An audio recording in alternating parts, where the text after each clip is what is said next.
And welcome back, guys. Hope you all are having a great day out there. We have some things just in. I want to get out to you in a timely fashion on what is a little bit of a rainy day on this Friday. Guys, we made it to the end of the week. Let's put some positive vibes in the world. Click that like button if you like XRP content and consider subscribing, as it is absolutely free. Guys, from time to time, you all know I like to put out love to all supporters out there, as whether you're new to this channel, you're a new subscriber, an OG, been here for years, I want to say I appreciate you, and I do look through the comments. I don't get to see all the comments all the time, but I do see some of the same folks, some of the same names and faces, and I appreciate you. Even the haters, even those negative Nancy's out there, guys, we're all in this big boat together, and I appreciate you all a great deal, probably more than you know.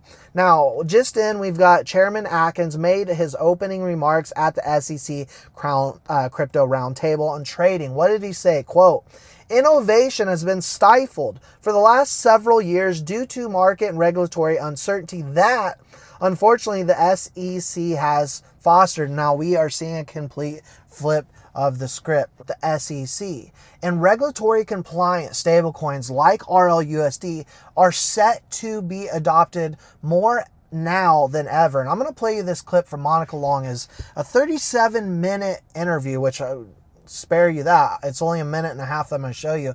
But she did a 37-minute interview, guys, on CNBC. A ton of alpha, a ton of information was put out. I actually put another clip on a later video here today, you'll see.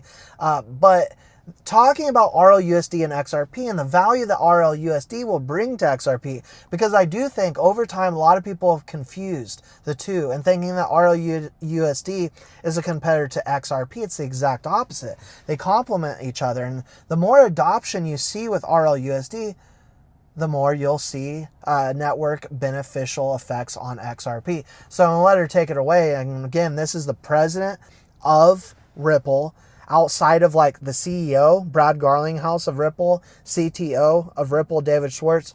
She's one of few that can articulate this just about as good as anyone in the world. I mentioned at the start about XRP as well, Monica. What's the relationship here between XRP, Ripple, and your stablecoin? Because some of your cross-border payments products traditionally did use XRP, still use XRP as a means of exchange in that process. But you also now have the stablecoin. What's the need for XRP if you've got the stablecoin? Yes. So XRP, it serves, serves a couple different roles to explain. Within the blockchain, the XRP ledger, it's the native asset. So you need it for gas fees. You need it for the reserve account minimum. And so as there's more users and more use cases built on XRP ledger, that asset will always be needed. Secondly, we were talking about how when the ledger was first invented, it was novel in that it had this decentralized exchange built into it. Within that exchange, which, you know, a lot of the focus from our team is on bringing developers onto the ledger who have use cases for transactions in that exchange. But if a trading pair doesn't have liquidity between it, it auto bridges. It goes between XRP for efficiency, speed, and cost. So that will be increasingly important use case as more activity comes to the blockchain. Interesting.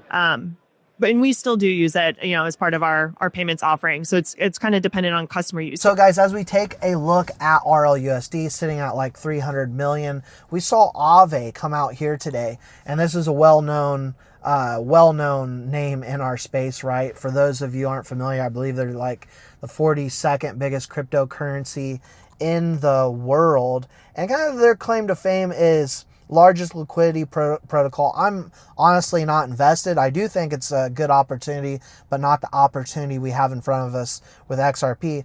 However, they put out here today 0 to 76 million, 4 days. 0 to 76 million supplied in the past 4 days. RLUSD by Ripple is growing quickly. We saw 39 million RLUSD burned. XRPL validator VET put this out here today. We saw 39 million burned, and of course, what's that going to do? Bring scarcity and stability value to RLUSD. What we have right now happening is Chairman Paul Atkins finally talking at Crypto a roundtables who he is pro crypto, finally getting past some of these hurdles.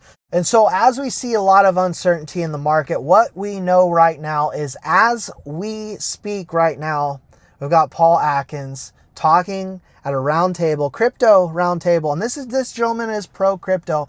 Finally, guys, finally, we are seeing the light at the end of the tunnel. When we take a look at what's going on, zooming out, taking a look at what's happening with RLUSD, XRP, and the adoption here, we are in the best position we could ever be in my personal opinion. Those are my thoughts and my opinions. Let me know yours in the comment section below, guys. As always, appreciate your support. Please don't forget to like and subscribe.